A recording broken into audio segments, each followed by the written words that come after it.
Buenas tardes a todos.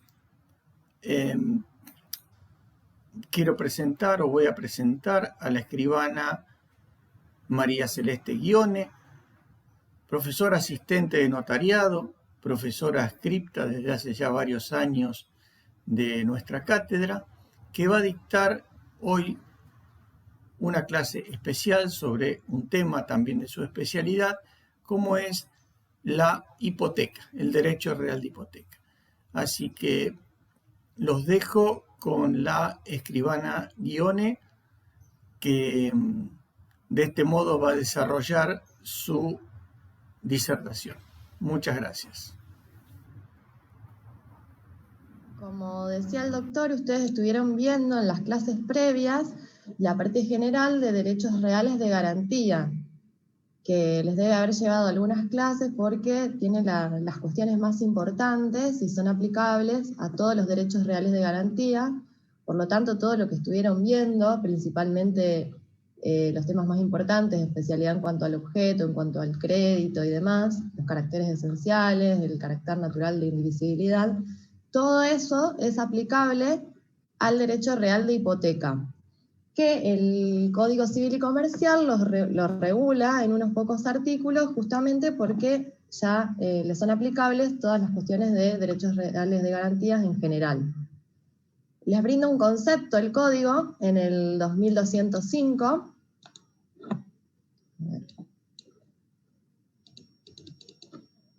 que lo vamos a desglosar, así podemos ir viendo cómo es que funciona este derecho real. Lo primero que les dice es que es un derecho real de garantía. ¿Por qué es importante detenernos acá?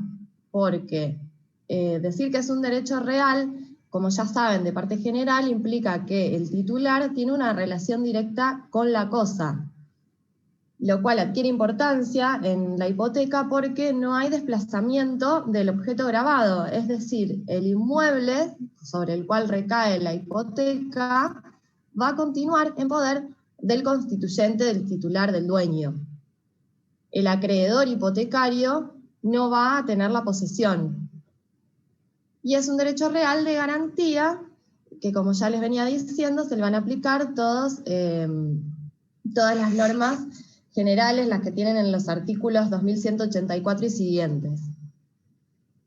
Bien, recae sobre uno o más inmuebles individualizados. Como lo adelanté recién, la hipoteca recae sobre inmuebles. Únicamente se puede constituir hipoteca sobre una cosa inmueble.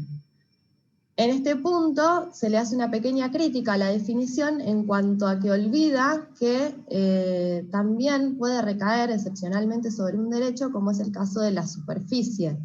Yo no sé si ustedes ya estudiaron derecho real de superficie. Ya lo estudiaron. Si recuerdan, el derecho real de superficie tiene dos planos. Uno es aquel en el que hay propiedad superficiaria y entonces ahí ya tengo una cosa inmueble y ahí la hipoteca recaería sobre una cosa inmueble. Pero también tiene otro plano que es el del derecho a construir, plantar o forestar. Ese derecho a construir, plantar o forestar, también se puede hipotecar. Por eso en este punto se le hace esa crítica a la definición. Bien, esta cosa inmueble, o este derecho a construir, plantar o forestar, va a continuar en poder del constituyente. En este punto quiero detenerme en un ejemplo para poder entenderlo mejor. Si ustedes recuerdan el tema de la accesoriedad de las garantías, tenemos una obligación principal y el derecho real de garantía. Entonces supongamos, vamos a poner por caso, que Pedro le presta a María una suma de dinero y María se compromete a devolverla en cuotas, en un determinado plazo con unos determinados intereses. Bien, ahí tengo un mutuo que va a ser la obligación principal. Resulta que María tiene un inmueble que es de su propiedad y constituye sobre él una hipoteca para garantizar que va a devolver ese dinero. De modo tal que si ella no lo devuelve o se atrasa en el pago, entonces Pedro va a poder ejecutar ese inmueble, lo va a poder subastar, después vamos a ver mediante qué procedimientos, pero lo va a poder subastar y con el dinero que se obtenga en esa subasta se va a cobrar su crédito. Bien, acá, en este caso que les estoy dando, María es la deudora y a la vez es la constituyente de la hipoteca. Y Pedro es el acreedor de la obligación principal y también el acreedor hipotecario. Siempre va a coincidir en este caso. Pero supongamos que María no tiene ningún inmueble para garantizar esa obligación. Y entonces recurre a Julia. Julia tiene un inmueble para garantizar la obligación de María. Entonces es ella quien constituye la hipoteca a favor de Pedro. Y entonces acá ya tenemos tres sujetos. Pedro, que es el acreedor, tanto hipotecario como de la obligación, María, que es la deudora, y Julia, que es la constituyente de la hipoteca. Entonces, por eso acá el código nos dice que el inmueble continúa en poder del constituyente. No dice en poder del deudor, como decía el código anterior, porque como vimos en este ejemplo, deudor y constituyente de la hipoteca pueden coincidir como no. La pequeña crítica que se hace acá, que es del doctor Alterini, es lo que dice que en realidad continúa en poder del dueño, que es correcto, porque en el caso que yo les venía diciendo, supongamos que Julia vende su inmueble a Martín. Entonces, el inmueble nunca va a estar en poder del acreedor, que es Pedro. Ahora pasa a manos de Martín, pero que a su vez no es dueño del inmueble, pero no es el constituyente de la hipoteca. Tenemos un cuarto sujeto.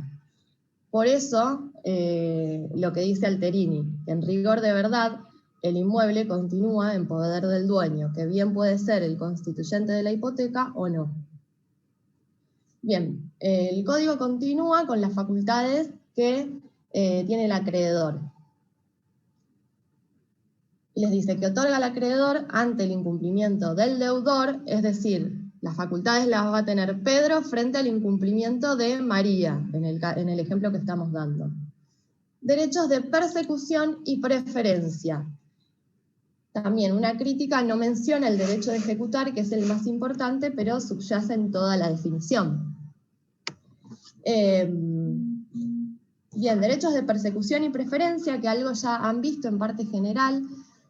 En el tema de hipotecas se hacen muy patentes. Persecución, porque Pedro, en este caso el acreedor, va a poder perseguir el inmueble en manos de quien esté, ya sea María, su deudora, Julia, la constituyente, o en este caso que ha pasado a manos de una tercera persona, de Martín.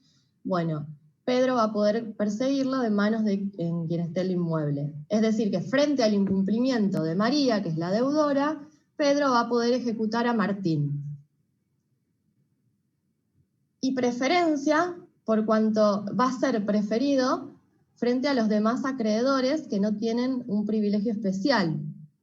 Es decir, del dinero que se obtenga de la subasta, el acreedor hipotecario va a cobrar con preferencia, pero sobre el resto de los bienes del deudor va a concurrir como un acreedor más, como un quirografario más, si no es que tenga otro privilegio. Pero frente a los demás acreedores sin privilegio sobre el inmueble, cuando se subaste el inmueble, el acreedor hipotecario va a cobrar con preferencia. Si queda un remanente, se lo distribuirán entre los demás acreedores, y en el caso de que con la subasta del inmueble no se llegue a cubrir la totalidad de la deuda, por el resto no va a tener más ese privilegio, va a concurrir como un acreedor más, porque su privilegio se limita al valor de la garantía. Bien, para cobrar sobre el producido es lo que veníamos hablando, es decir, si la obligación principal no se cumple, se va a poder subastar el inmueble y con lo que se obtenga, con el dinero que se obtenga, se va a pagar la deuda. ¿Alguna duda hasta acá de cómo funciona la hipoteca?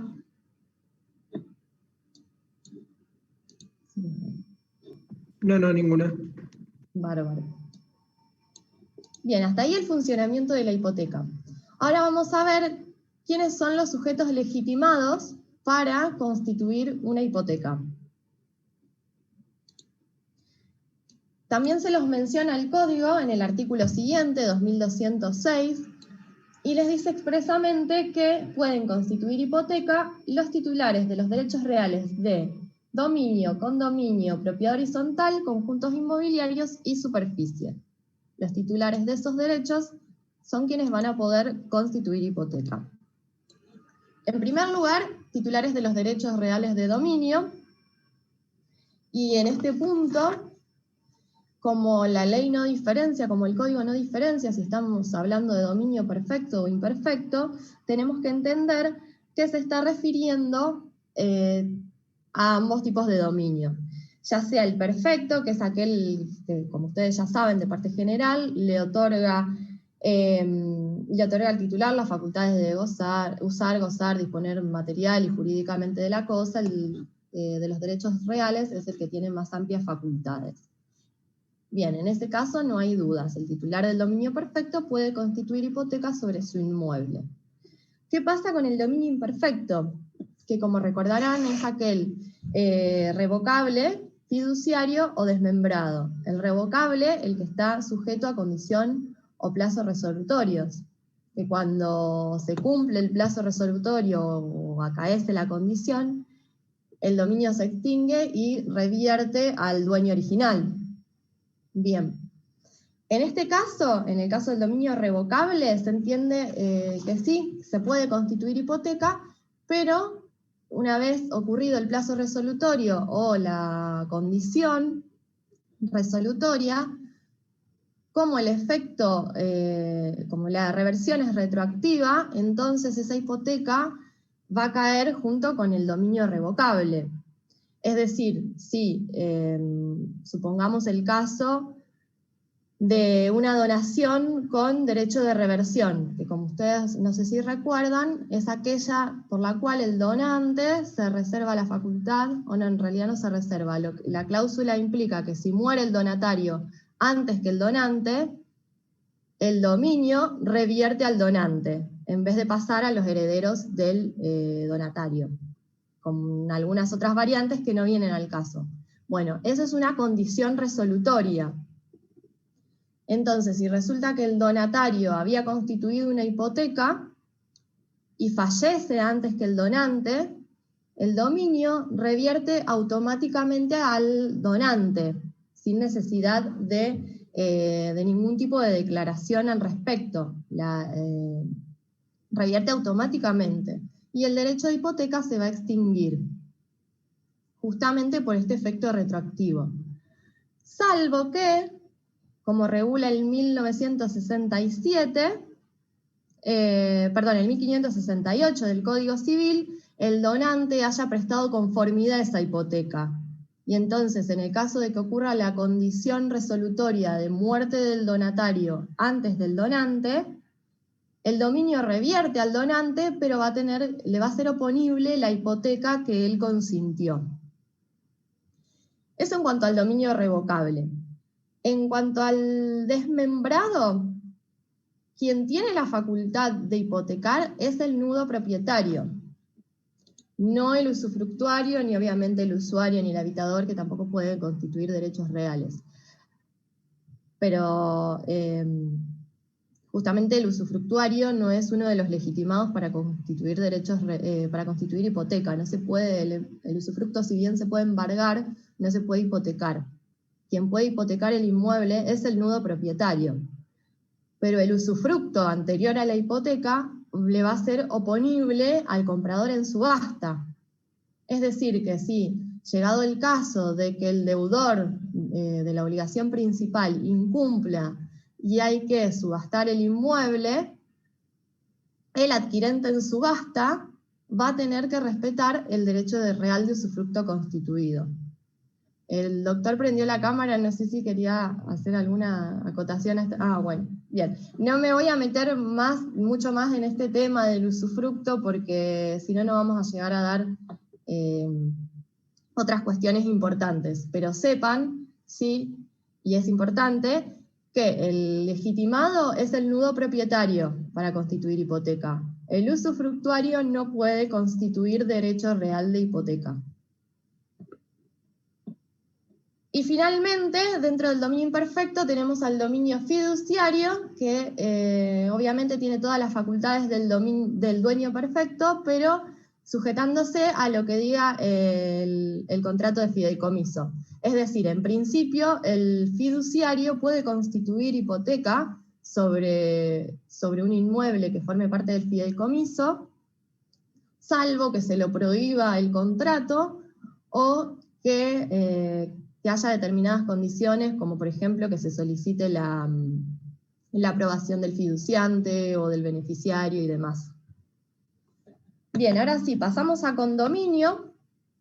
El condómino, como bien les dice el código, y le dedico un artículo aparte, que es el 2207, el condómino puede hipotecar su parte indivisa. Supongamos entonces, en el ejemplo que veníamos hablando anteriormente, que teníamos a Pedro como acreedor y a María como deudora, y supongamos que María tiene un inmueble que es de su propiedad junto con Julia, que habíamos hablado antes. Bueno, supongamos que el inmueble es en un 50% de titularidad de cada una. María, para garantizar su deuda, sin necesidad de autorización ni de consentimiento de Julia, puede hipotecar su parte indivisa, es decir, su 50%. Y llegado el caso de la ejecución, porque María no cumple con la deuda y tienen que ejecutar, lo que va a ejecutar el acreedor es el 50% indiviso. Eso lo permite expresamente el código. Quien compre en subasta va a pasar a ocupar el lugar de condómino junto con Julia. Lo que va a adquirir es un 50% indiviso del inmueble. Esta subasta puede hacerse sin necesidad de que haya partición, justamente porque como se puede hipotecar esta parte indivisa, también se va a poder ejecutar. Ahora bien, ¿qué sucede si ustedes saben que el condominio se extingue por la partición? ¿Y qué sucede si María y Julia deciden terminar con este condominio, realizan una partición en la que se adjudica el 100% del inmueble a Julia, que no es la constituyente de la hipoteca, y Julia compensa a María con dinero? Bien, en este caso, si el acreedor, es decir, si Pedro no participó en esta partición extrajudicial, no le va a ser oponible. ¿Qué significa? Que Julia va a ser la titular del 100% del inmueble, pero va a tener que respetar la hipoteca que pesaba sobre el 50% que antes era de María. Entonces, frente al incumplimiento de María, Pedro, que no participó en la partición, va a poder subastar el 50% indiviso del inmueble. Se equipara a esta partición extrajudicial sin participación del acreedor a la judicial. Si hicieron partición judicial pero no citaron debidamente al acreedor, también la solución va a ser la misma. La partición judicial en donde no fue citado no le va a ser oponible porque se supone que es algo que está previsto para que se respete su derecho. Si no ha podido... hice lío, ahí está. Si no ha podido poner su postura, si no ha sido notificado de ninguna manera, entonces no le va a ser oponible. Ahora bien, si su oposición a la partición, ya sea judicial o extrajudicial, es infundada, los condóminos siempre van a poder recurrir al juez para canalizar esta cuestión, llevar adelante la partición y que le sea oponible al acreedor. Bien, en el caso anterior del que hablábamos, ¿qué sucede si en vez de en la partición se adjudica el 100% a María, que era la constituyente de la hipoteca, pero que constituyó hipoteca sobre un 50% indiviso, y ahora pasa a ser la titular de todo el inmueble? Bien, la hipoteca va a subsistir únicamente sobre la parte indivisa. Es decir que Si María incumple, se va a ejecutar únicamente el 50%, más allá de que ella ahora es titular del 100%. Mencionado acá, pero se los nombro, es qué pasaría si, se los digo con el ejemplo que es más sencillo. Si la deuda sigue siendo de María, pero constituyen la hipoteca María y Julia sobre la totalidad del inmueble. En este caso se entiende, si bien no le dice expresamente el código, pero que estamos frente a una única hipoteca y no frente a dos hipotecas de parte indivisa. Por lo tanto, el acreedor en este caso va a poder ejecutar la totalidad. Es por una aplicación del principio de indivisibilidad que ya dieron en las clases anteriores. Bien.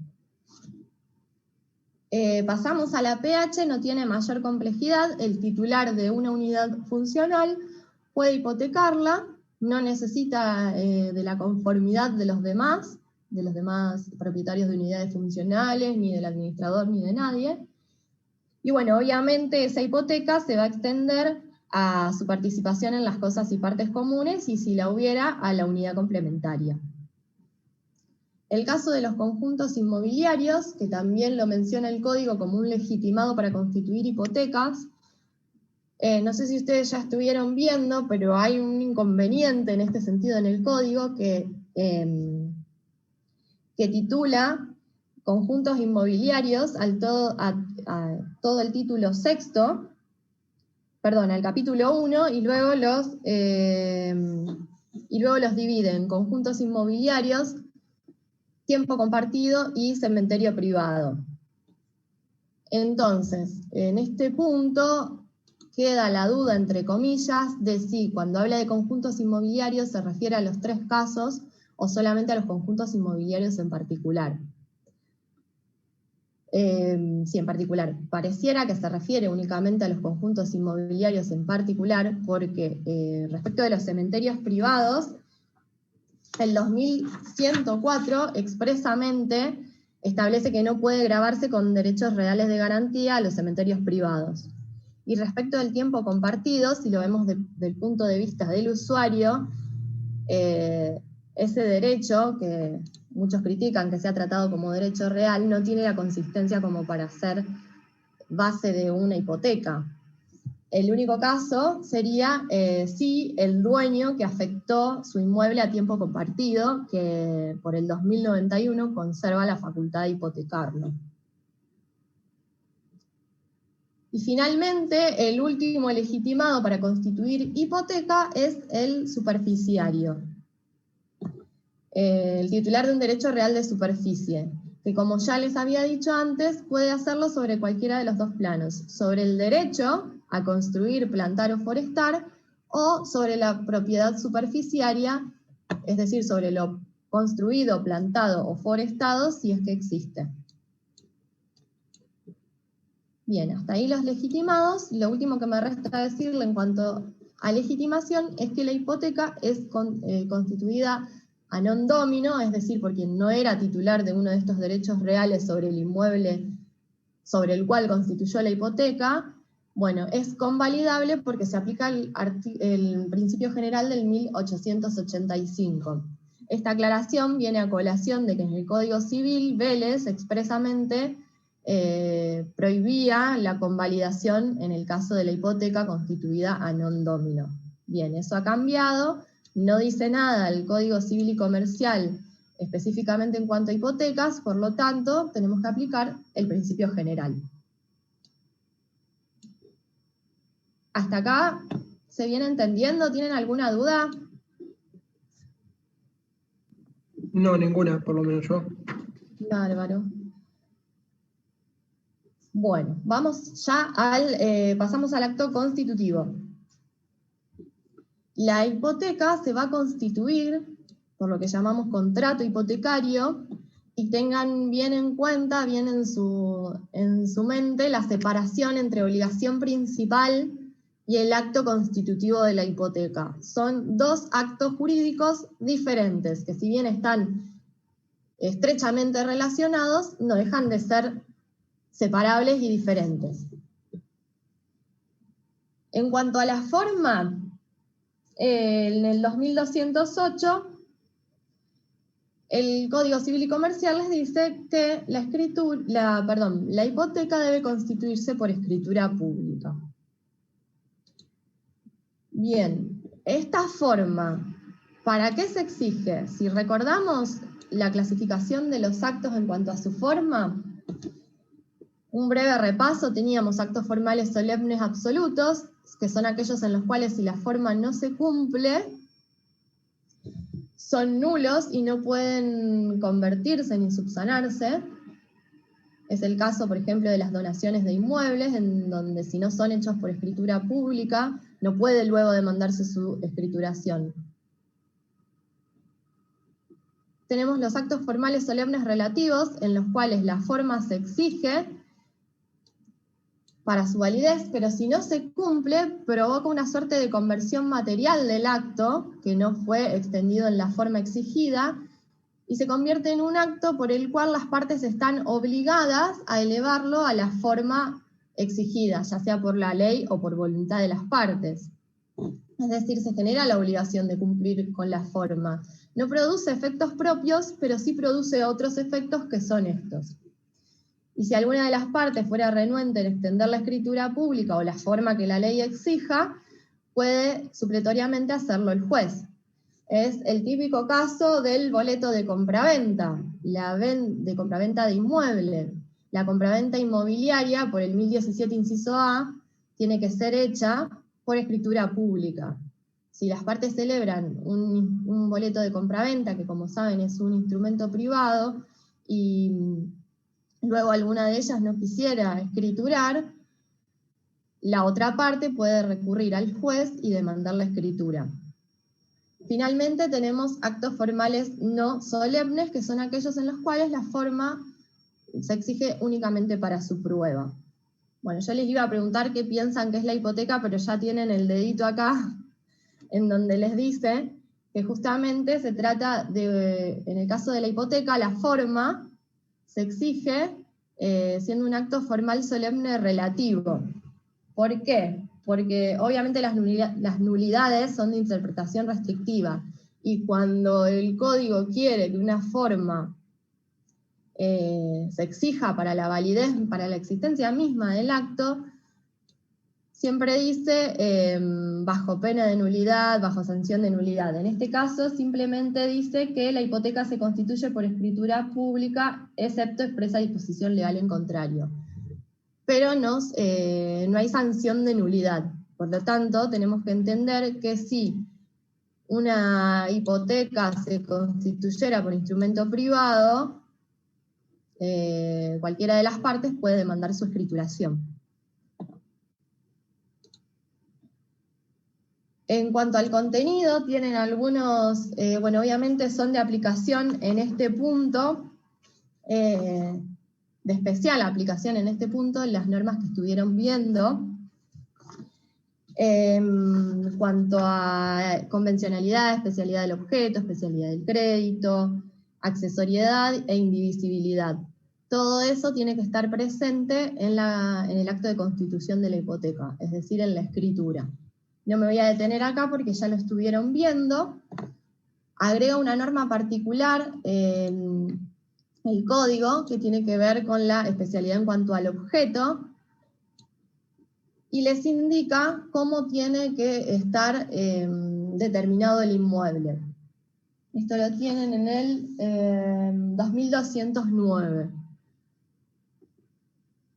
Y les dice que el inmueble que va a gravar la hipoteca tiene que estar determinado por ubicación, medidas perimetrales, superficie, linderos, datos de registración y nomenclatura catastral, que son datos que normalmente están en todo tipo de escrituras que implique inmuebles, porque o bien los pide catastro o la ley registral y demás.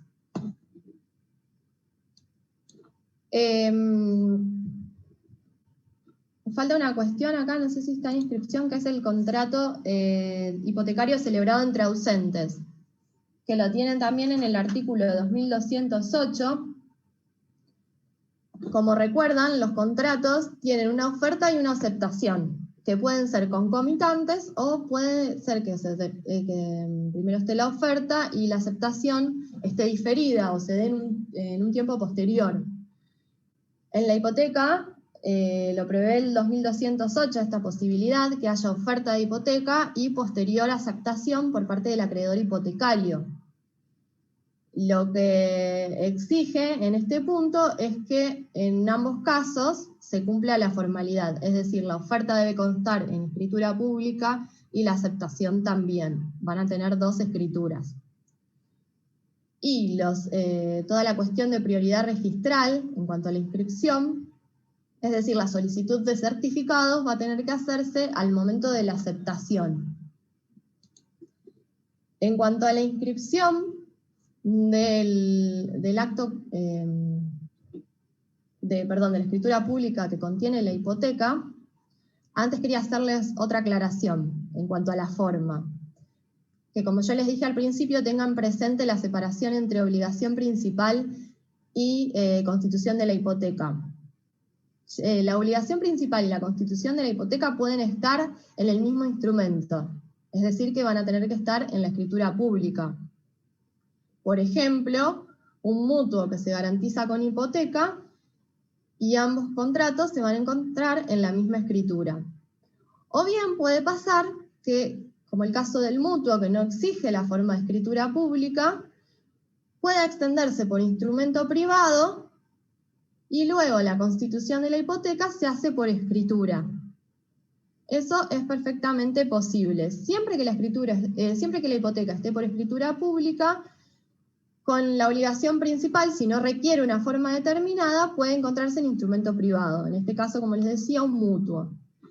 Eso sí, por el principio de especialidad en cuanto al crédito, en la escritura de hipoteca va a tener que estar perfectamente individualizado el crédito y va a tener que estar la copia certificada acompañada de la escritura, la copia certificada del mutuo, en este caso.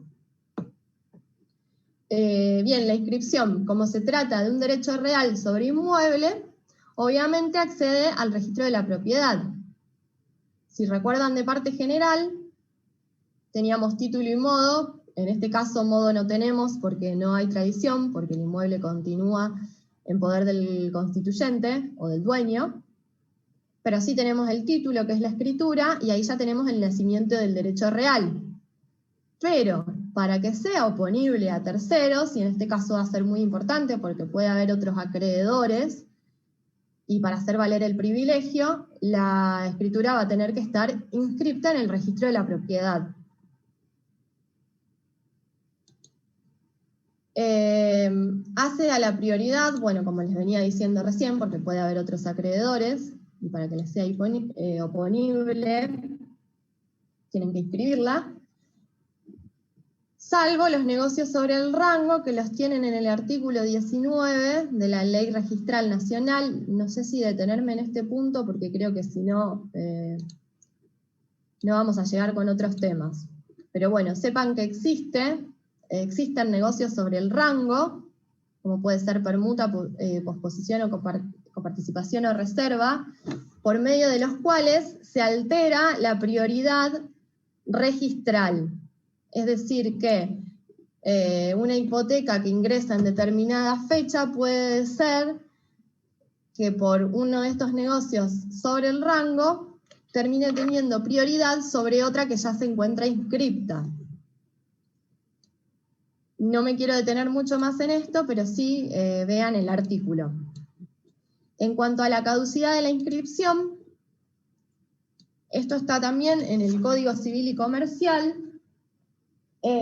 artículo 2210, hay una reforma relativamente reciente, del año 2016, como recuerdan el código entró a regir el 1 de agosto de 2015, y en el 2016 se reformó en esta cuestión. También lo habrán visto en el 2189, pero esta es otra de las reformas que sufrió ese año.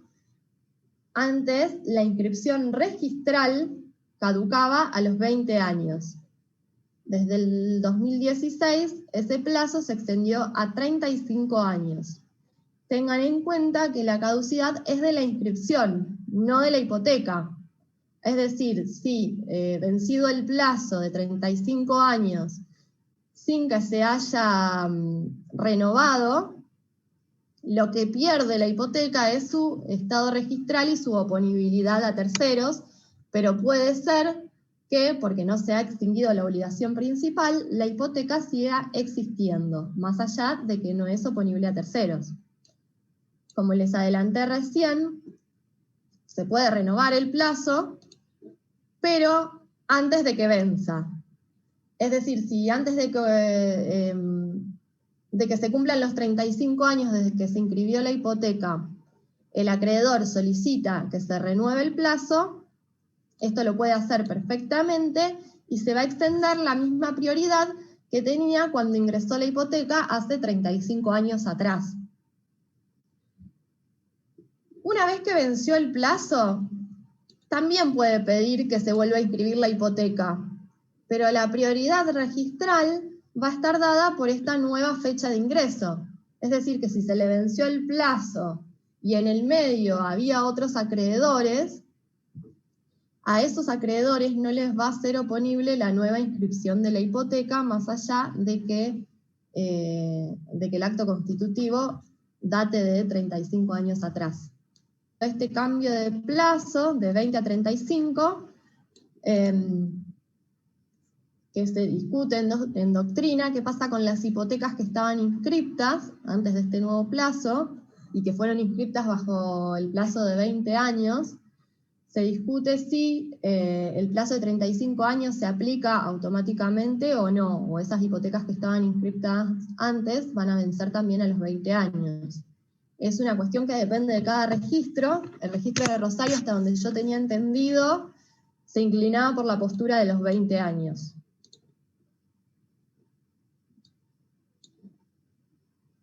El tema de la aceptación del acreedor ya la mencioné antes, que vendría a ser un contrato entre ausentes.